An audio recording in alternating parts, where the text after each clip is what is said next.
To this week's Rise Above group coaching session. Sorry, I had a weird, little QR code pop up thing. It's not weird, but I had a little QR code pop up thing there that was obscuring my face. And I want you to be able to see me clearly, hear me clearly. I hope everything's going well for you today. And we're just going to dive right in because I've decided to condense the format of the group coaching sessions every week from 90 minutes to 60 minutes, just to better respect the time and attention and ability to focus of every person who attends.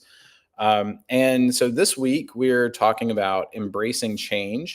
I just want to check in on the LinkedIn event. I'm not really sure how many people have signed up. I haven't looked at it right away, but this is happening now. We're live. I'm joining live. I'm here on LinkedIn and I can see any comments that come through as well as any messages that you send me, direct messages. If you want to answer, or I'm sorry, if you want a question answered, if you want to ask a question, all you need to do is join the LinkedIn event and ask a question in the chat by leaving a comment. If you leave a comment, I will see it. I think my streaming app, I use restream.io, will also sort of aggregate comments from the other platforms, Facebook, X, YouTube, Instagram. I think it will also aggregate comments into the chat. I have not seen a lot of comments or chat requests flow in from other platforms, but I do kind of check in on the chat periodically. And I just want to make sure that you guys are having a good experience and you're able to get your questions. So we're going to kick this off a little bit. I'm going to put a little bit of music just to kind of run in the background of this as well, to make the whole session a little more chill and pleasant. Also, I want to, before we dive into the theme, before I introduce the theme for this week, I want to remind you that if you are watching on YouTube, please click the bell icon to get notifications about these in your stream, and to just like and subscribe the YouTube channel for Counsel and Clarity. If you can like the video, that helps. If you can subscribe to the channel, that really helps. What we want to do with this resource is to get it in front of as many people as possible because it doesn't cost anything and it never will. We have other free resources available as well, such as the Clarity Guild. You can join the Counsel and Clarity Guild, and the Clarity Guild is another really great resource. Basically, we post, articles and helpful little tips and even free online courses on preventive law topics and leadership topics to the Clarity Guild. You can dive right into that. There's over 100 posts. People can discuss them and get a lot of collaborative value. You can do a little bit of networking there. And it's just a great free resource. You hit that QR code and join the Clarity Guild today. Won't cost you anything. And then, of course, you can click on the link up there in the upper corner there of the video and buy my book, Lead Again, A Modern Guide to Resilience. The book is doing well on Amazon, for something that I've essentially paid very little, if anything, to market the book. And I'm really pleased with the response. Like, I've been talking to people that I know who've reached out to me and said, "Oh, hey, I purchased a copy of your book."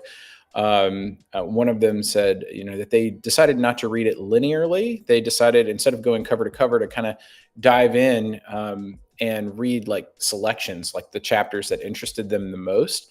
And they said it was very insightful and they were getting a lot out of it. That made me feel great. The book was originally conceptualized as a series of 30 essays.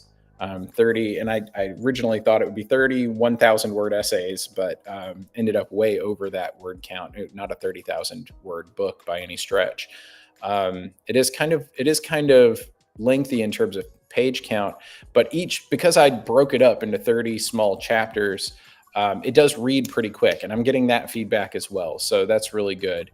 The official publication date is actually a week from today.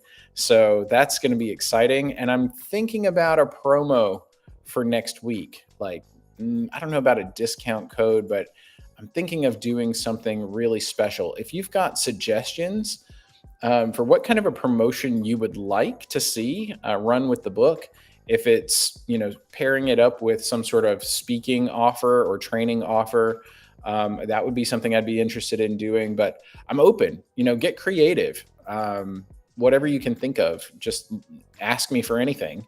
I can't promise that I will respond positively and agree to anything, but certainly I am open to any kind of suggestions you have about um, ways that you would find more value in ordering perhaps even multiple copies of the book, because I do want to see it climb the rankings on Amazon, not because I need to be a best-selling author or anything like that, but simply because I believe that the more people get this book in their hands, the more good it will do in the world.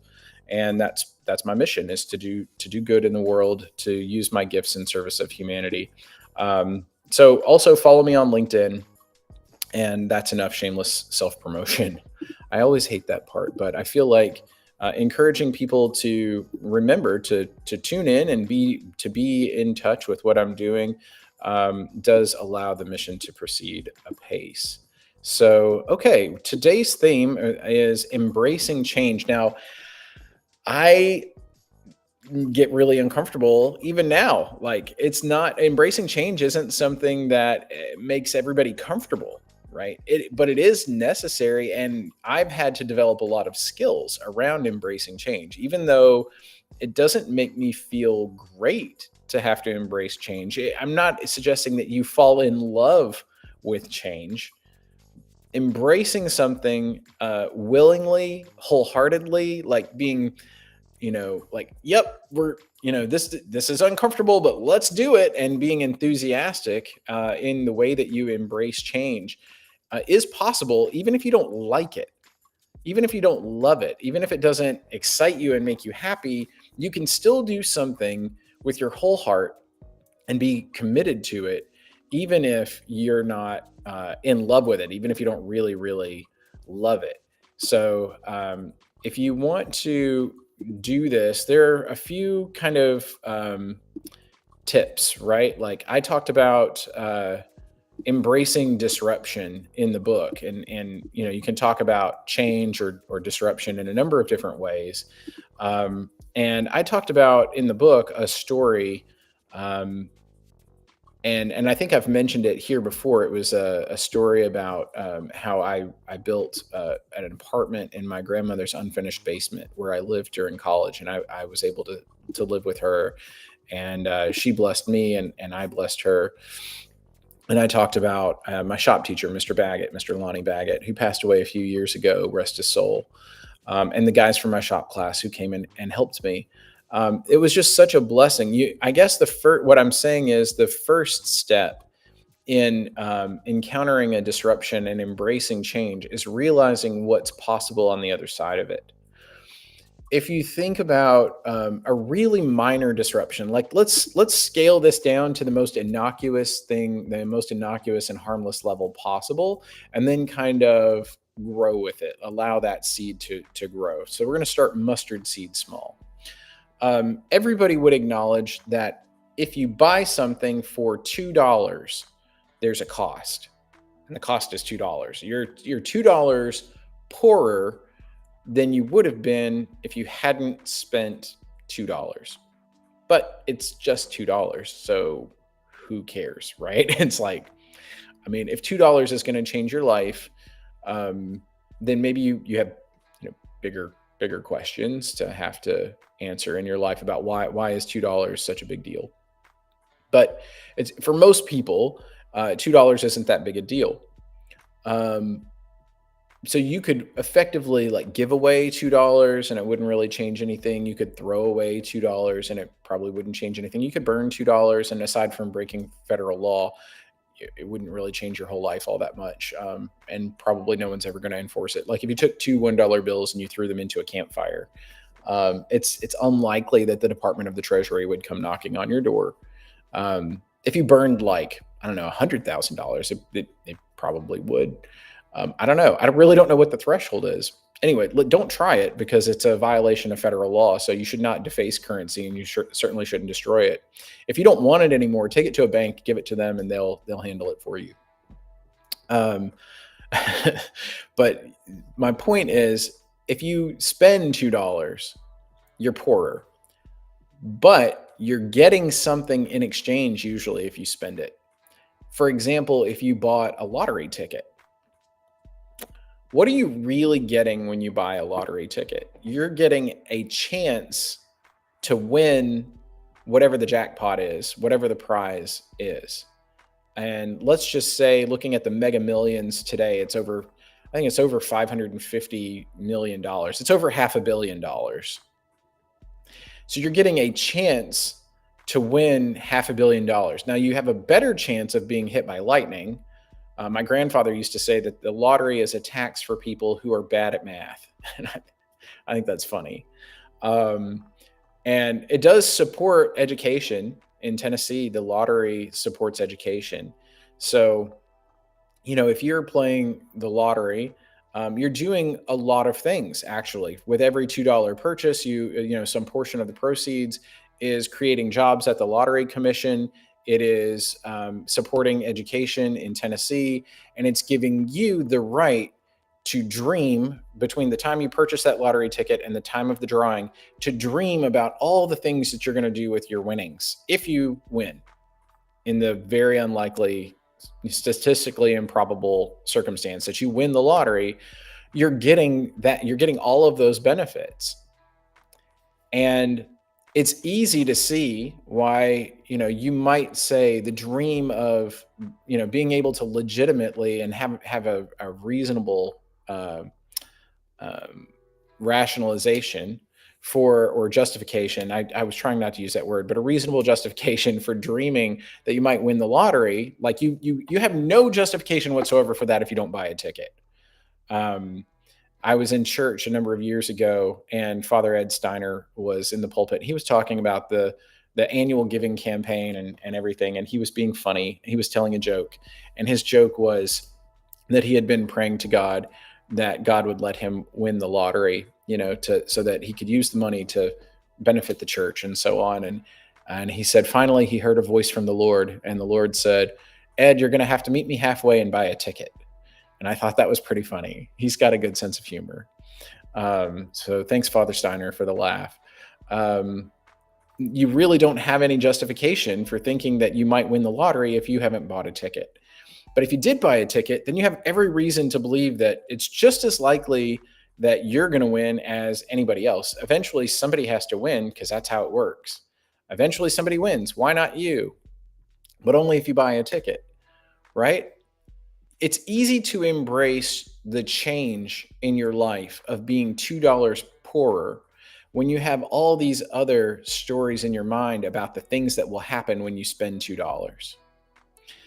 And the mental gymnastics, the mental calculus is the same, whether you're spending $2 or you're throwing away or setting on fire $2, right? It's the way a lot of people think about it. That's why they don't play the lottery.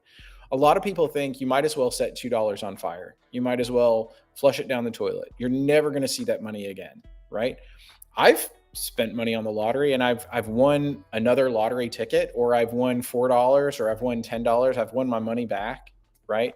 Eventually you keep doing that, and you do end up just not getting any benefit in your life other than the benefit of having contributed to education in your state, jobs at the lottery commission, and whatever psychological benefit you might have got from being able to dream for a little while about being, rich beyond your wildest dreams. Well, I shouldn't say that. I mean, but you're participating in your wildest dreams, I guess, at that point. So there's some benefit to be obtained, but certainly not the benefit that you hoped for. And if the only thing that matters is the result that you want, I want this specific result. I'm willing to pay $2 in order to get $550 million. And if I don't get $550 million, then I have lost $2 and it was a total waste, and that's it. And because of the statistical unlikelihood that I'll ever win the lottery, I shouldn't pay, right? I shouldn't pay, because cost benefit analysis says that this is the only thing that matters, and this is the price, and it's just not likely that I'm ever going to get there, and so I don't do it, right? That's very reasonable, very logical cost benefit analysis, right? Don't do the thing unless it's likely that the benefit is going to be greater than the cost.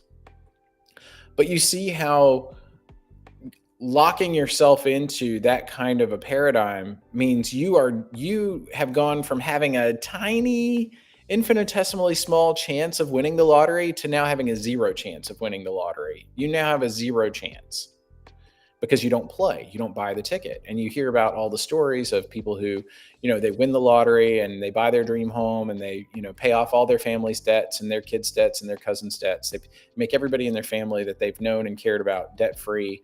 And then they just take vacations and invest it soundly, I guess. That's not what happens, right? People, they win the lottery and they ruin their lives. They lose friends, they lose family members. Everyone's mad at them because they feel entitled to the splash and they don't get it. And so they're mad. And everybody, like lots of people who win the lottery are way worse off than they were before they won the lottery. They don't really have a better life. They just have a different life, and they don't really have fewer problems. They just have different problems. You're trading one set of problems for a different set of problems. This is not about the lottery, though. It's about change and acknowledging that, you are accepting, if you play the lottery, you're accepting a lot of changes. The first change you have to accept is I'm $2 poorer. But that's okay because you're trading all these other you're getting all these other mostly psychological benefits with a very slim chance of having a huge pecuniary or financial change in your future, right? And if that big change happens, well, then that's a change that most people think on the front end that they are really happy to embrace. I would love to embrace, being $550 million richer. That would be a great thing, you think, but then it happens to you. And then you end up on some kind of TLC channel show about people who won the lottery, a decade later. And you're like, you know what? I kind of wish I'd never won. Like I had a pretty decent life before. I didn't have all these problems. People weren't mad at me, people loved me. I had better relationships in my life. And now I have rich people problems. And I wish I just had poor people problems. Or middle-class people problems or whatever. When you really understand that the grass truly is better or greener on the other side and things, you always imagine things are going to be better than they are, then if you lock too hard into that kind of thinking, you get really resistant to change. You get really grateful, and there's a lot of gratitude for the way that you are now. And you just sort of accept everything as it is. If you're too extreme in, the grass is always greener. If you're too extreme on that way of thinking, you don't want anything to change. You love your life exactly the way it is. And you're like, oh, I could go make new friends, but what if they hurt me? I could date someone new, but what if my heart gets broken? I could reconcile with my ex-spouse, or I could, reconcile with my ex-significant other. But what if they are still the same person that they were and I get hurt again, right? I could open myself up to a new job, but what if I get fired? There's always the what if I change and then things don't work out the way I hoped. The problem with that kind of thinking is that you're always in that kind of thinking, in that paradigm, you're always locked into a specific result that you're getting. Just like the person who says, I could buy a lottery ticket, but what if I don't win the jackpot? Then it's just a loss. And those people are forgetting that you could win, $2. You could win your money back. You could win $4. You could win $10. You could win one of the other lesser prizes, one of the lesser tier prizes. You could win $1 million in the jackpot and still not win in the lottery and still not win the jackpot. You can win $1 million. You get like all 5 of the numbers, but you don't get the Powerball. That's like $1 million prize, right? But you're not winning $550 million. I know a lot of people that would be happy to win $1 million. They don't have to win the jackpot. They'd be happy with a lesser prize, right? This all or nothing thinking is largely the problem with being unable to embrace change. The lottery is just a fun and kind of extreme example, right? So you want to think about what is the whole range of changes that could happen if I if I make a decision to take a step in this direction? Do I really have to know what the ultimate good is in my life, what the end result is, what it would be like to die perfectly happy? Do I have to know that result in order to know today what would be the next best thing for me to do? And I think the way that people who are stuck in their life need to get unstuck generally is not to imagine winning the lottery and having the lottery jackpot result. You don't have to swing for the fences. You don't have to. I mean, it's good to begin with the end in mind. Yeah, you buy the lottery ticket with the end of winning the jackpot in your mind. That's in your mind, but it's not the sole determining factor. It's not all or nothing. You'd like to take a step towards the lottery because all of the possible outcomes of buying the lottery ticket are worth $2 to you. And that includes contributing to education in your state, creating jobs at the Lottery Commission, and being able to dream for a few days of what it would be like to win the lottery. That is worth all those psychological benefits for you are worth $2 to you. And so you go and you buy a ticket. And you think, well, man, maybe, just maybe, I'll win the lottery jackpot and be, obscenely rich. Of course, the government's going to get like 40% of that, but whatever, who cares? I would gladly give the government 40% of $500 million. I think I could live comfortably for the rest of my life on 10% of 60% of $500 million and give 90% of it away to charity. I'd probably give it to the church or whatever, right? People are like, what would you even do? Do you even know what you would do if you won that amount of money? And I'd be like, yeah, I know what I would do with pretty much every penny of that. I'd give 90% of it away, and I'd probably live on 10% of it. And the government would tax away 40%. And I say the 90%, it's 90% of 60%. I'd give that out. I'd give it all away. So this is not brought to you by Panera, but my coffee was brought to me by Panera. I always think of being on live stream as kind of a funny thing. It's out there forever, and I'm very careful usually not to like put stuff in the frame that people would be like, oh, is that product placement? Because I am not an influencer. I do not have the audience. I'm here to help. I hope this is helping you. I hope you can see how, embracing the whole spectrum of thinking about change can open you up to getting unstuck and making a decision. It's hard for a lot of people, me included, to get comfortable with breaking a pattern, interrupting, the normal status quo, and really embracing change. It's hard when you encounter something that seems like a disruption. Like if someone stole $2 from you, you'd be like, that was my $2. How dare you? You'd be all, aggrieved, and you'd be all up in your feelings about it. And you would have every right to be mad that someone stole $2 from you. And now you're $2 poorer, and you have to work $2, and you have to work that much harder to earn your back your $2. And at the same time, you'd be like, dude, it's just $2. What are you mad about, really? Like if they needed it, just let it go. Let them have it. Just consider it a gift. You're embracing a $2 disruption in your life. Now, what about, now that's embracing a change, right? It's some kind of change. What about a much bigger change? What about you take out student loans? And this is a big story for a lot of people. This is relatable to a lot of people. You take out student loans, you go to college, you get a degree, you think you're going to work in that field, but you don't. And then you go to graduate school and you think you're going to work in that field, and maybe you do, but it never really gets you where you really want to go. Maybe you get a graduate degree in philosophy or psychology or something like that.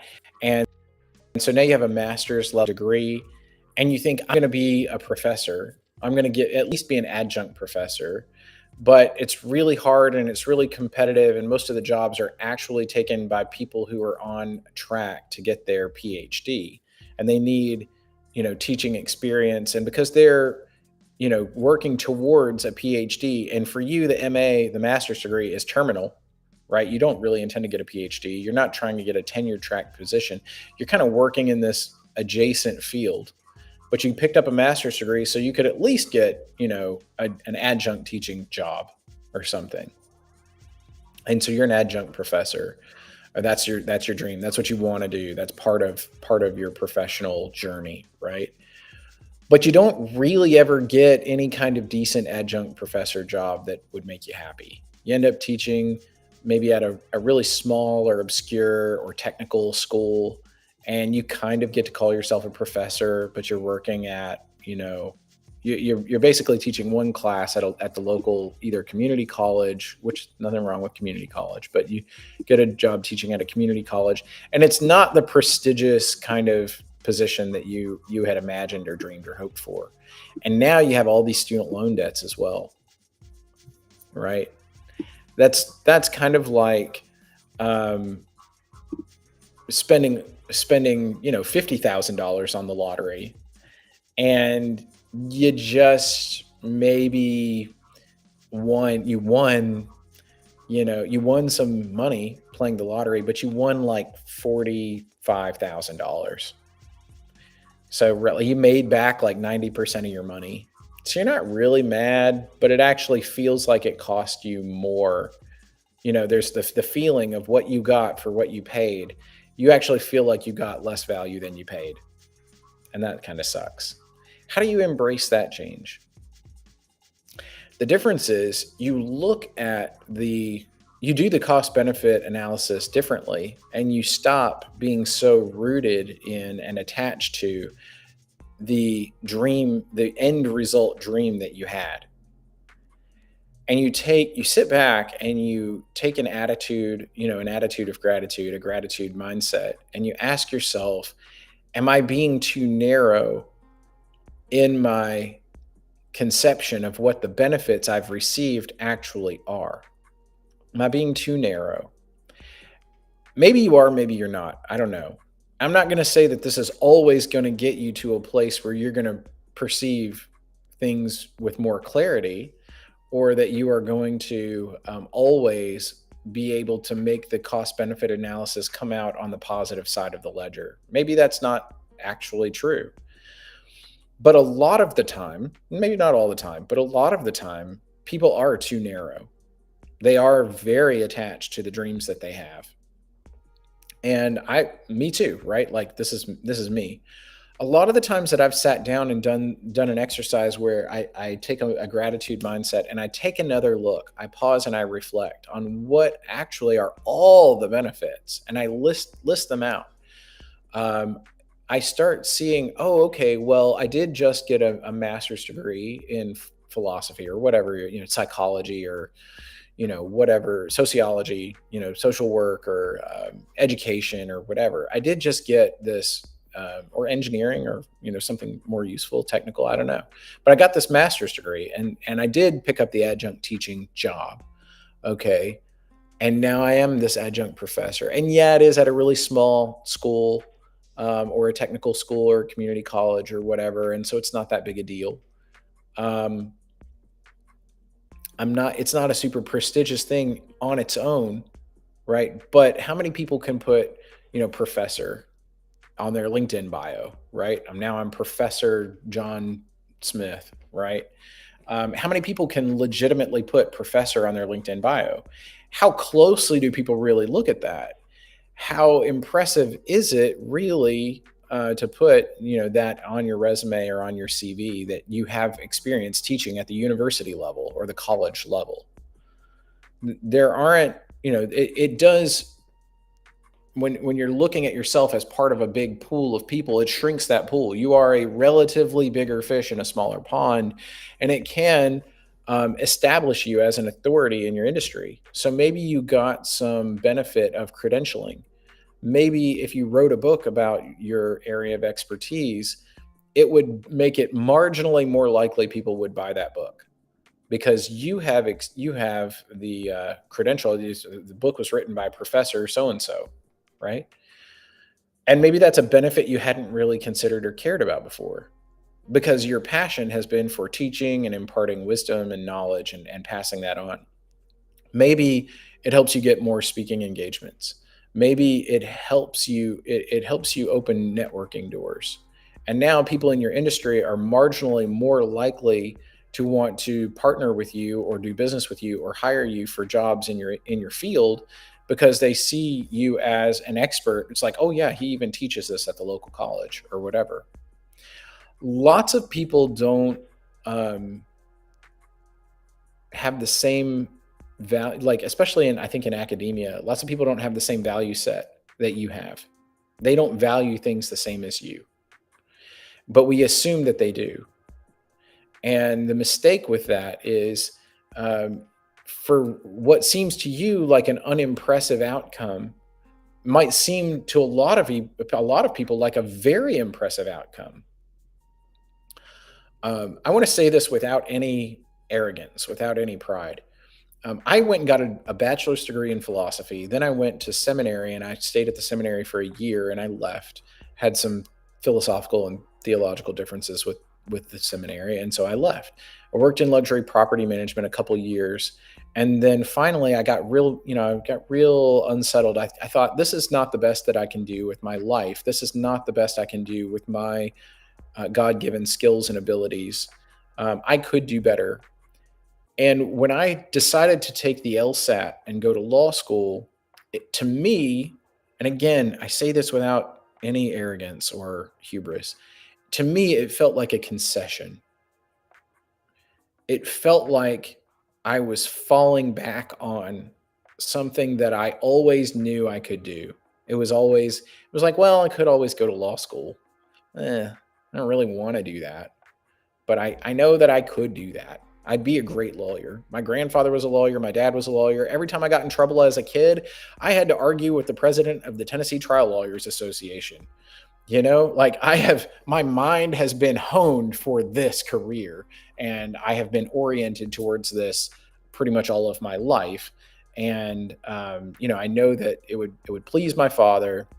I know I'm smart enough to do it, and all of that. I even turned down a scholarship to St. Mary's in San Antonio to go to Cumberland School of Law. I had options. It wasn't just one law school that would accept me. I had several options. And it wasn't exciting to me to do that. It was like, okay, fine, we're going to go to law school and I guess I'll just be a lawyer. I'll just be a lawyer. It sounds arrogant. But it's because I didn't highly value that outcome or result going into it. And I wasn't really excited and enthusiastic about the idea of practicing law. The reason I went was because I actually had seen this other lawyer who built a really cool business model that I saw that and I was like, okay, so the entrepreneurial aspect, the business aspect of practicing law interested me far more than actually practicing law and having clients and serving those clients as a lawyer. It was the business part of it that got me really excited. And then I got to law school and I met Professor Tom Stone, who, taught, business organizations and contracts and all of that. And then I got really excited about business law while I was there. And I started thinking, okay, I'm going to take all these business law classes. I'm going to set myself up to be general counsel of a big company, like a big tech company or something like that. And then, the '08 crisis was happening kind of concurrently with all of this. I started law school in '09. And by the time I graduated early, I graduated a semester early in December of 2011 and was sitting for the bar in February of 2012. The job market was still terrible for lawyers, right? And my dream of being a big corporate lawyer, I thought, kind of died with the job market for lawyers. It was just kind of the worst possible timing. And so I got out of law school and there was all of this. So like I had to embrace the change of, okay, now I'm going to get out of law school and I'm going to be like $250,000 in debt for tuition and everything, right? I'm going to be $250,000 in debt for undergraduate and for grad school. That's a huge change to my life, but I'm going to accept this because I believe that I'll be able to practice law and I'll either be able to pay that off, ha ha, or with all these student loan reforms, eventually it was the Obama years and all of that, and the student loan um, the takeover of the student lending industry by the federal government as part of the Obamacare legislation was all happening at the same time. And my thinking was, well, I don't agree with the federal government coming in and taking over the student loan industry. Philosophically or politically, I don't think that's good for our country, but it might be good for me individually. My student loans might be forgiven after 25 years of making regular payments on them. The balance might just be forgiven, and maybe I won't end up having to pay back $250,000 in student loans. Maybe some of my student loan debt will be forgiven.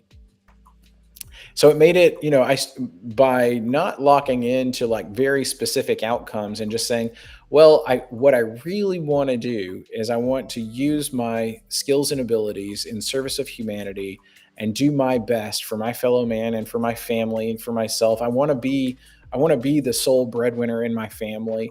That, I want to be able to allow my wife to be a stay-at-home wife and mother and have the blessing of just being able to care for whatever children we may have. Like, all of these decisions kind of swirled around in my mind.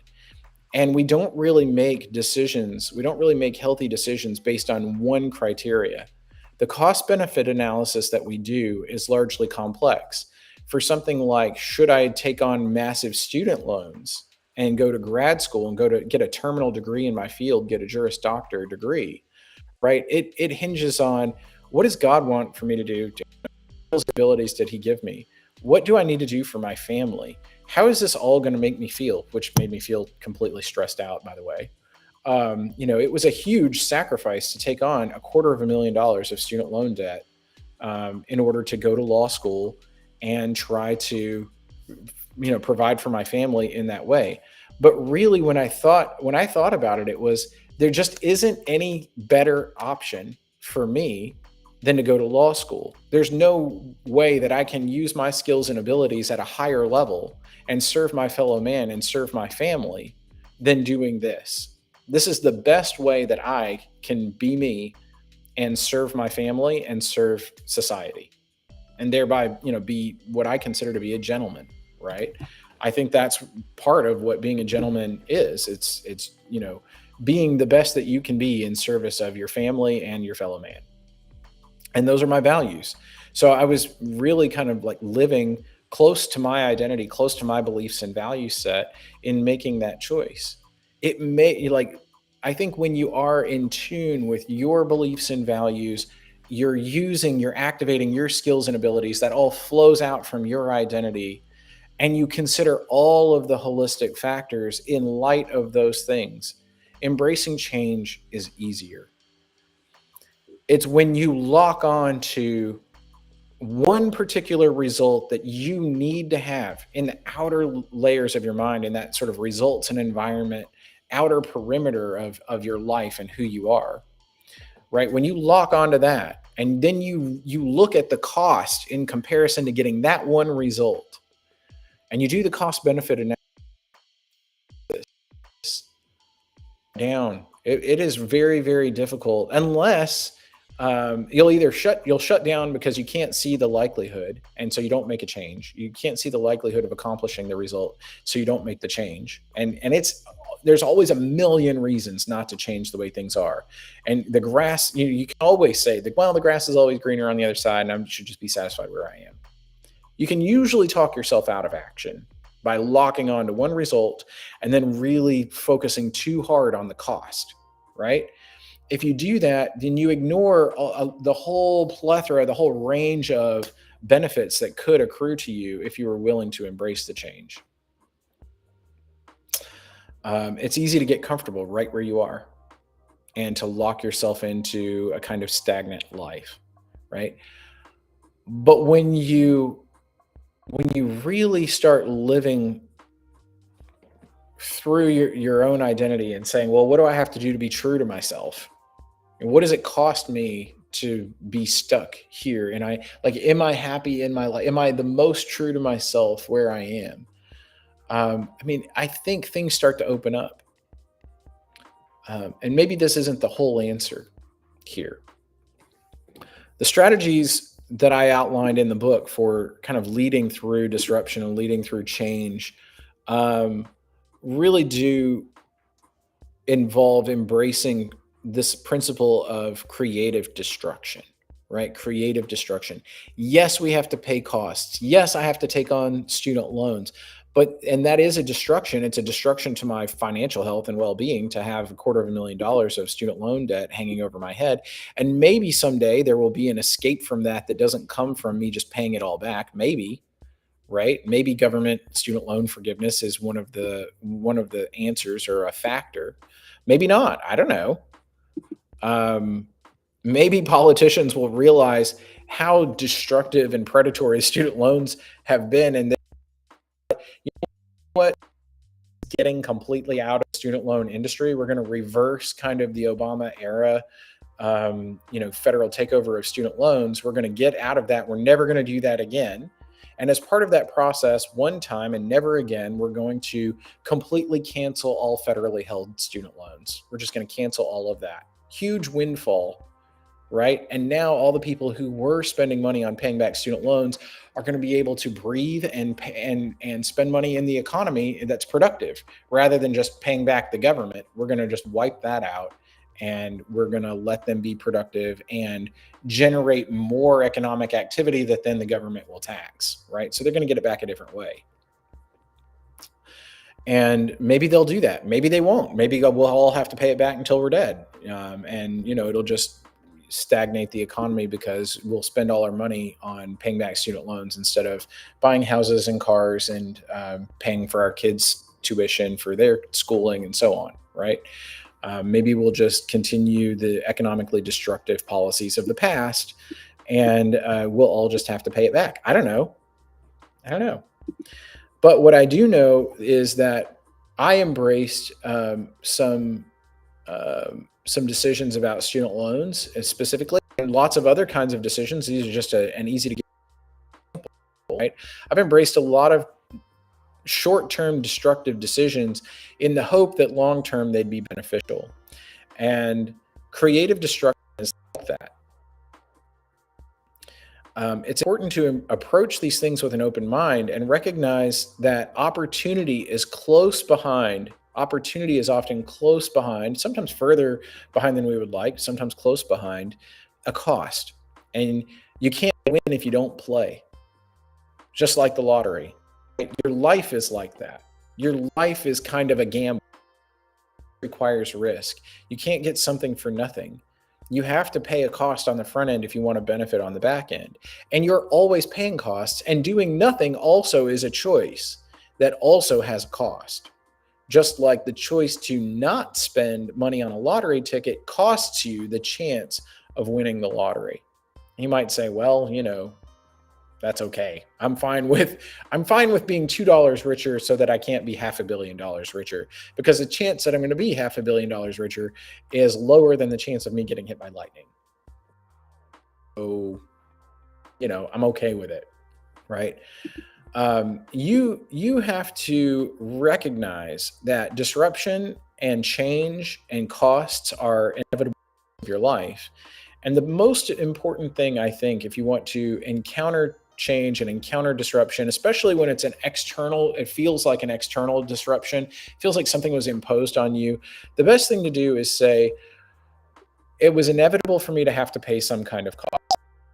This is to me, and here I am paying the benefit. And be really open-minded about that. Be really broad spectrum about that. Disruption is often associated with destruction in our minds, but we can reframe this association, because destruction, yes, and disruption certainly, destruction possibly, and disruption certainly, also can lead to the creation of new and improved systems or solutions, new and improved opportunities. And you can be part of that. I think it was Alan Key who said the best way to predict the future is to create it. When you get tied to your memory of the destruction, your association with disruption, your association of disruption with destruction, when you're locked into that, when you're focused on the cost, and you're specifically focused on the cost of things in relation to a very specific desired outcome, you're more likely to be trapped in dissatisfaction, and trapped in seeing life as a kind of zero-sum game where you're a loser. That's not going to move you forward. That's not going to help you create a brighter future. Embracing this notion of creative destruction and seeing the possibility of greater things, a brighter future, a hopeful tomorrow, even when you've suffered extreme externally imposed costs, is an extraordinarily resilient skill to have. And it's also circumstance-dependent, like circumstantially dynamic. You're not always going to be able to do this easily, but it's important that you learn to do it. It's hard, and everything worth doing is hard. You might have gone through a divorce, and your former spouse might still be, in love with you and be begging you to go to therapy. And you don't want to do it. You don't want to get back together with them. It's not that you don't care about them, and it's not that a part of you doesn't love them and want to honor your vows and want to have a great home for your child. You just had a hard time of it with them. Communication seemed impossible, not because of you or them, but because of the mix of you and them. It was just unpleasant for a very long time. And finally you got done and you left. But they are not over it. They're not past it because they genuinely love you. And they may be a difficult person. They might be a difficult person, but they do love you, and they're a good parent. They're good to your kid. They beg you, and you finally give in and go to therapy. And you might be going to therapy saying, I'm going to therapy because I want to improve communication and I want to have a better co-parenting relationship with them, but I will never, ever get back together with them. I'm here to tell you that so we've kind of gone from like $2 to maybe win the lottery to student loans, which is a calculation that most people make. But now this is the most extreme example. And I'm going to try to end with this really extreme example. The idea of getting back together with a former spouse might be something that you've got walls up on. Like you are completely walled off to that. You are not only unwilling to do it, you're hostile to it. And you say, never, I will never, ever get back together with that person. Here's why that's really unhealthy. Okay? That's really unhealthy because it is not consistent with a dynamic and organic life. We don't live in static systems. We don't live in unchanging systems. We don't have people in our lives, zero people in your life who don't change, ever. Everybody is changing all the time, sometimes for the better, sometimes for the worse. And you might say, well, the thought of my ex-spouse changing for the better is kind of like the thought of me winning the lottery. It's possible, but really unlikely, right? I'm saying you should buy the lottery ticket anyway. You should buy the lottery ticket anyway. What does it cost you to be realistic about the fact that your spouse might only ever change for the worst, right? But hope that they could change for the better. What does it cost you to be open, to just be open and to engage in the process? What does it cost you to go to therapy? What does it cost you to develop skills for yourself to be better at communication? What does that cost you? A little bit of time, a little bit of effort. But what's the benefit? The benefit is you become a better person. You become a better version of yourself. Accepting your other people. You also improve communication with someone that you've had trouble communicating with for years. Any children of your marriage, of your relationship with that person, are benefited by seeing you become a more self aware, emotionally mature, emotionally available person, and seeing you work, develop skills for working through difficult situations with others. You become a better person. You benefit your children by setting a better example for them, and you open the door to the possibility that someone that you promise to spend the rest of your life with might actually be a viable partner for you in your life. You open the door to at least an easier co-parenting relationship, maybe a friendship. This is a friendship would be like winning one of the lesser prizes in the lottery. Maybe you don't win the jackpot, maybe you don't get to reconciliation, but you restore a friendship, you heal a lot of hurt. Okay. And maybe, just maybe, you open the door to eventually, someday, a lifelong love, a beautiful love story of reconciliation. We got married, we were in love, we drifted apart, we grew apart instead of growing together because we both made mistakes about communication. And I mean, largely about communication is usually what it is in most relationships, but also maybe some other missteps, right? And then we decided, hey, our kid is worth, our son is worth, our daughter is worth, our children are worth getting into therapy and just fixing our communication. We'll just start there. But we were open-minded enough and mature enough to say, who knows what the future might hold, and not say never and be artificially closed, because that is not really engaging in the process in good faith, right? That is putting artificial parameters and limitations in place that limit possibilities. Instead of saying, I don't really know where I want to go with therapy, I just be better than they are today. I just want the best relationship that I reasonably can have with this person.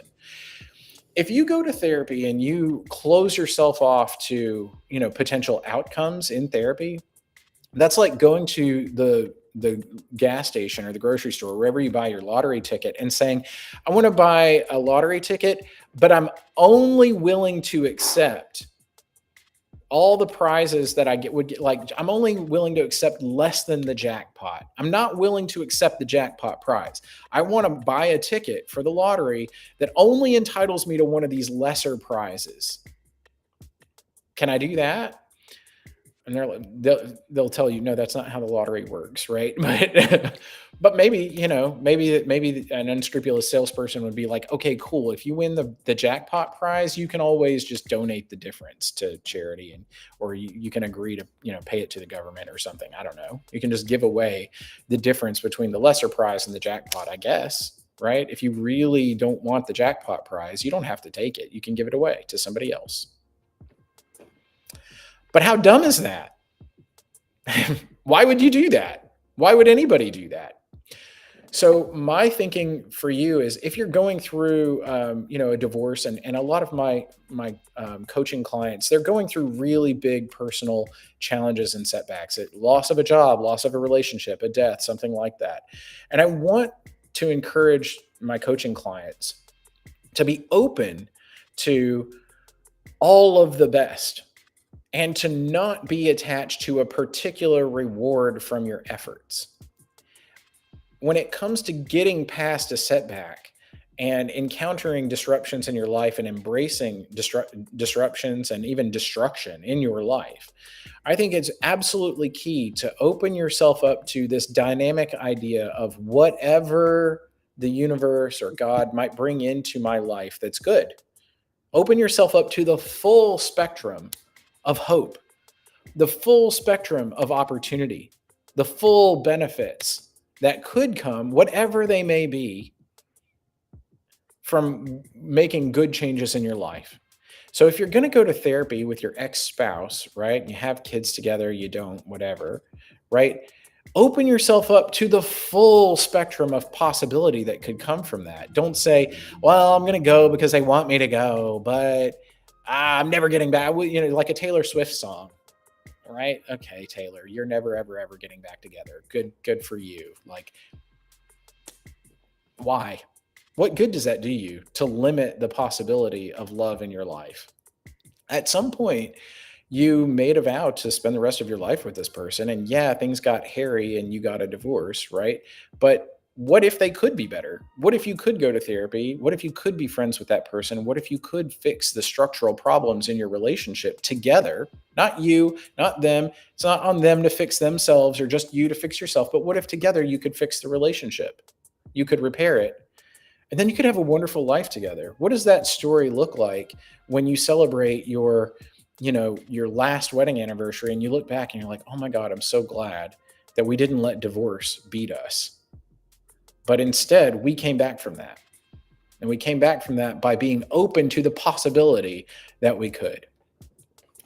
Let me end this group coaching session with a really encouraging story, right? Case study in encountering disruption, the best one that I can ever think of. And I don't think I brought this up in the chapter in my book, actually. And maybe in a future edition, if I ever go and revise this and do like a revised second edition of Lead Again, I will use this as the best case study ever on encountering disruption. In the Gospels, in the Gospels, there is this wonderful story about Jesus's friend. It's in John, I think chapter 11.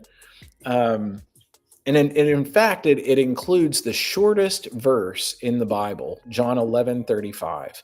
John 11:35 just says, Jesus wept. It's famous because it's the shortest verse in the Bible. There's this passage about the death of his friend Lazarus, who lived in a little village called Bethany with his sister Mary and Martha.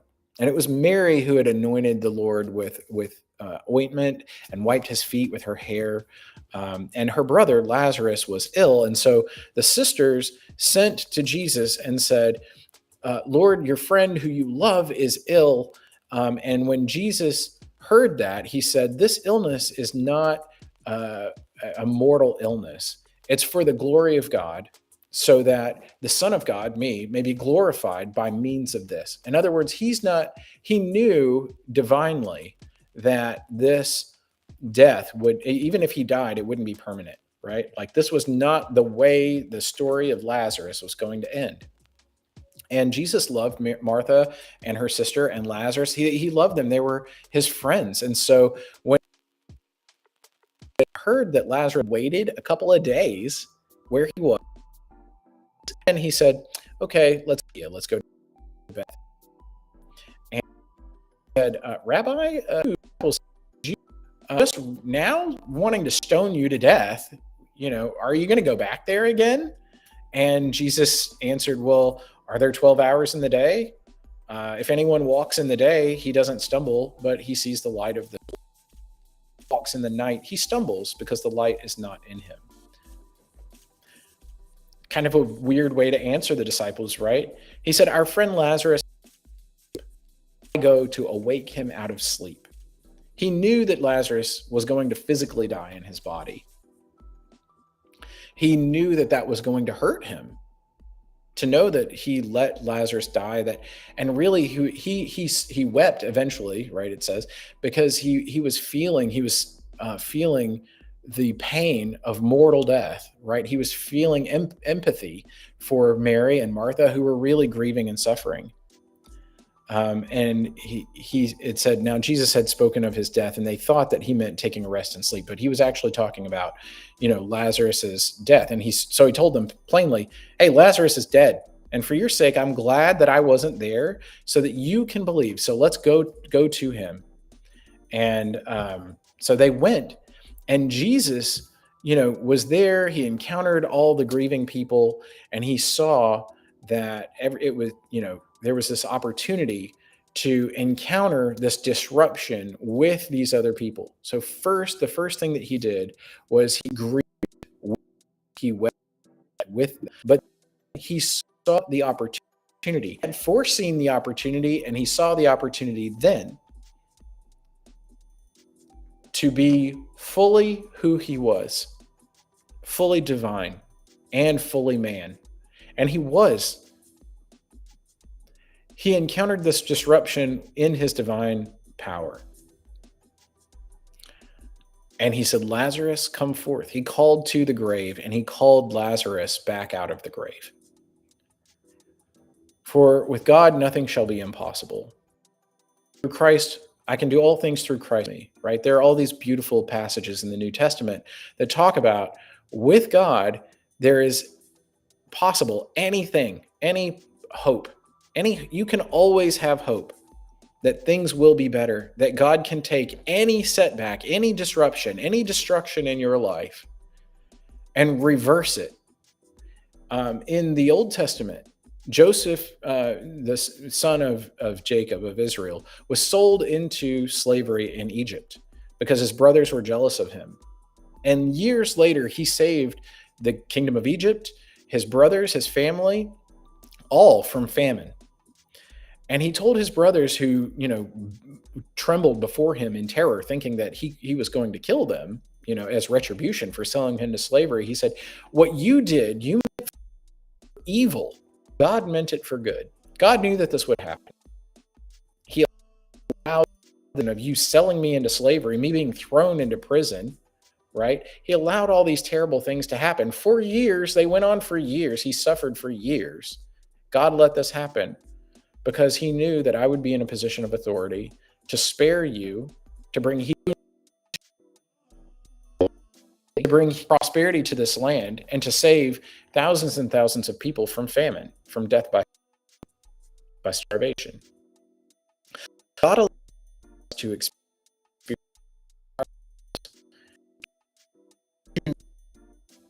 to sharpen our skills, to elevate us, to increase our reliance on him.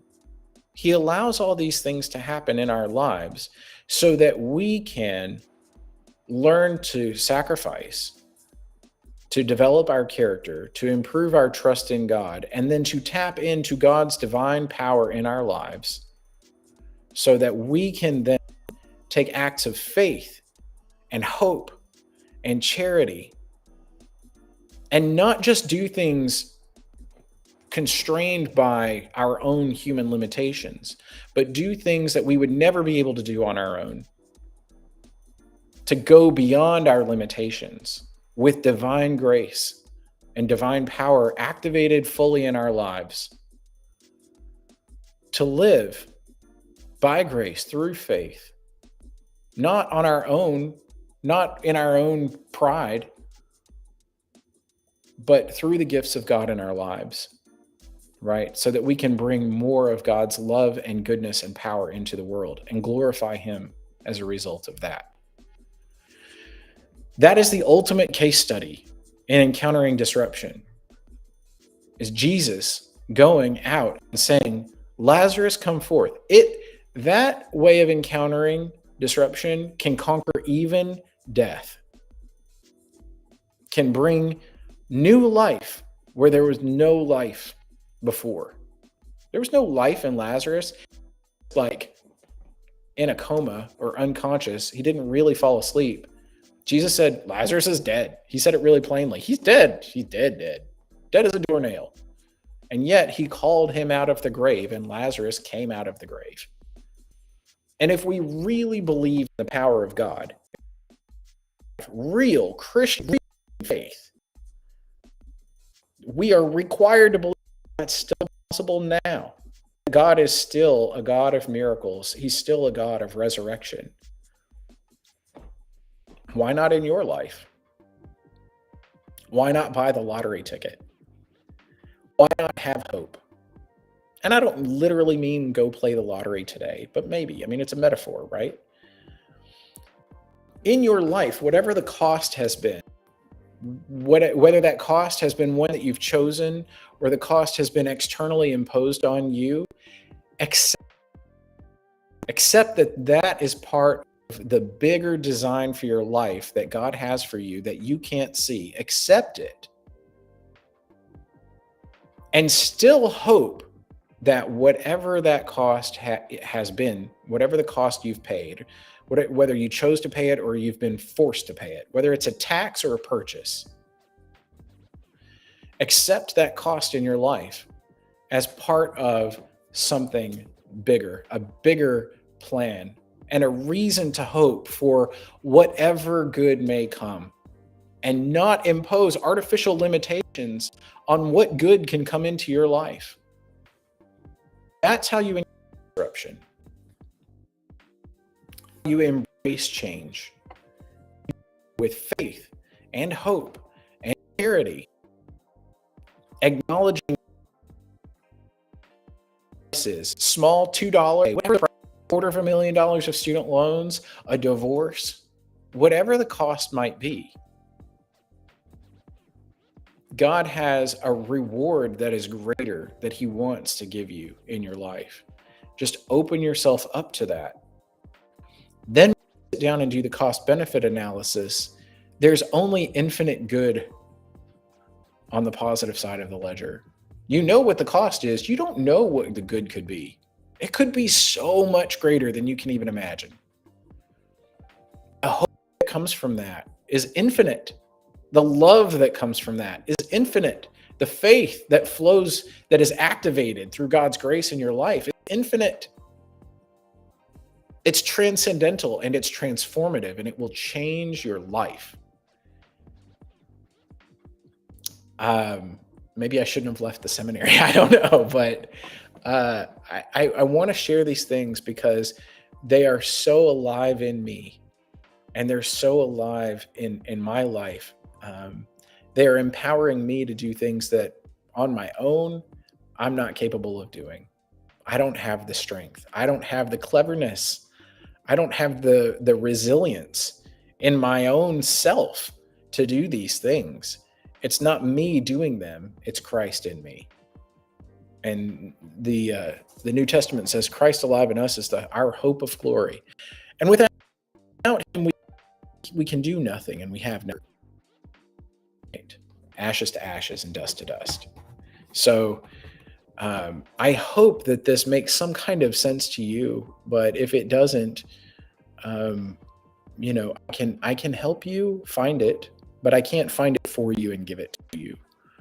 It's something that you have to need, not just want, but you have to need. You have to see that you're not perfect. You have to see that you are broken, and you have to see that the pattern that you are in your life, because you put yourself there, all the choices, even the choices that you say other people made for you, you still made because you accepted them and you allowed them. You have never been without a voice, and you have never been without a choice. Just choice maps. You have felt constrained. You have felt oppressed. You have felt all these things. Maybe because you lacked the courage of your convictions at a certain point in your life. Maybe you resent that. But when you get really real and you take radical responsibility for your life, you will see that you've made all the choices that have put you right here. And instead of being crushed under the weight of that,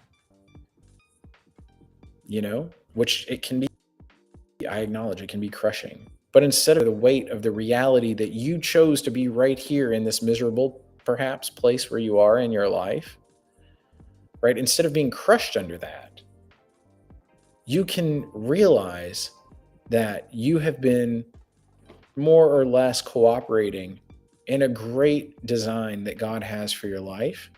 And from this place, because you've chosen to be here, you also can choose to make things different. See, it's when you accept responsibility that you reclaim authority. Responsibility and authority go hand in hand. If you say, I'm a victim, boo-hoo, you've given up all your power. The moment that you embrace intersectionality and victim status and all of that stuff, you give away all of your authority and all of your power in your life. I had no choice to be here. I'm a victim. Well, then you have no choice to get out of it. You've just been shoved in a hole. and you don't have the authority to get out of the hole. You're always going to be in the hole. You're stuck there forever until you reclaim your authority and your power. But that's going to require you to own you putting yourself there. So what choices did you make? And how could your choices be different in the future? That's a really hard thing to do. It's simple, but it's hard. Fleet Mall wrote a great book called Radical Responsibility, and I recommend it to you. It's not just me saying these things, by the way. It's not just me like, oh, tough love, whatever. It's not just my opinion.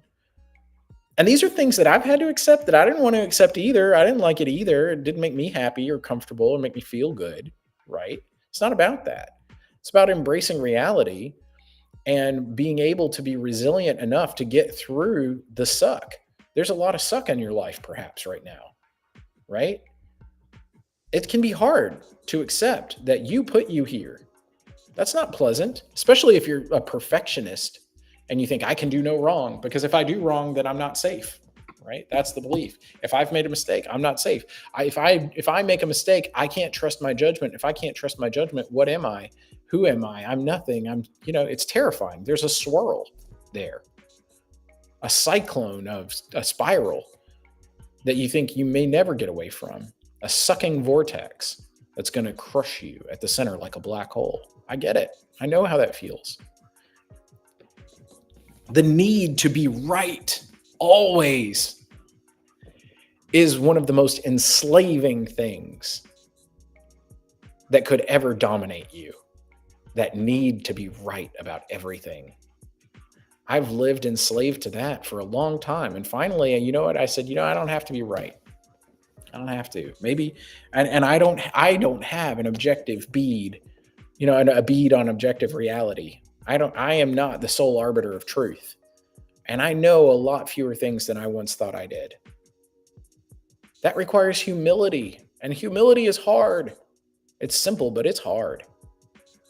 But when you embrace humility and then you accept responsibility, then you unlock your authority. You take it back out of the box where you put it, to escape responsibility. You put your authority in a box. You said, that's not mine. Not me, hot potato. I don't want that. I don't want authority. I don't want to have to accept authority in my life, because if I do, then I have to claim responsibility for being where I am, and I don't like that, right? But the reverse is true too. You accept responsibility, you get your authority back. Now you can make better choices. Now you are empowered. You actually have real power. And you may not have the grace to exercise that power, because you may be in such a deep hole that climbing out of that can seem impossible. But then you take that authority in your life and you give it to God. Now it's supercharged. Now it's superpowered authority. It's powered by infinite hope, infinite love, infinite faith, and the grace to live your faith, to live according to the will of God in your life. That's how you climb out of the hole. I can show you the way, right? I'm here for you. If you're watching this, I'm glad I spent the extra 15 minutes to go on this tangent. It's not a tangent, it's the point, right? Whether you just need to encounter a lottery ticket style size disruption, or a college student loans size disruption, or a recovering from divorce and trying to actually do the seemingly impossible work of working things out with your spouse, or getting past the death of a loved one, something like that, something that seems impossible to you.